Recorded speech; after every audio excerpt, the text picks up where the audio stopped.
Welcome back to our 11 Labs workshop lesson 18.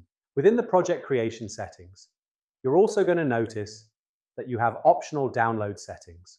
And one of the elements that you can choose is giving your download an optimization setting.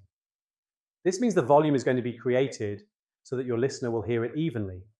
You'll notice also that this may happen in the download settings process. This is important to note because it's quite possible that if you can get a consistent sound but not consistent volume from your professional voice, you could use your professional voice and have it convert in the download process in terms of volume, which is something that happens. So in this case, for the sake of this video, we're going to normalize our volume.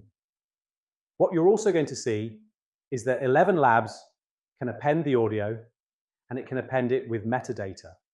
And so if you click this drop-down arrow, we can make sure that our file is going to be marked with our metadata. And when you do have an ISBN from your published book, you're going to want to write that in. And for the sake of this video, we're not going to write in an ISBN, which you typically would do if you want to have your metadata appended to your file.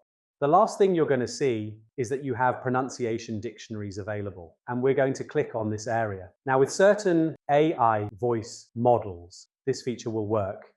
And what you also must understand is that if you choose to have a pronunciation dictionary, that's going to replace the entire dictionary for the 11 Labs project. In most cases, unless you have a compelling reason to do so, or you have highly technical language, you may want to leave this part turned off.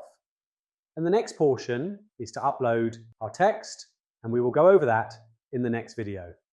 In the next lesson, we will also explore dividing the audio in more detail.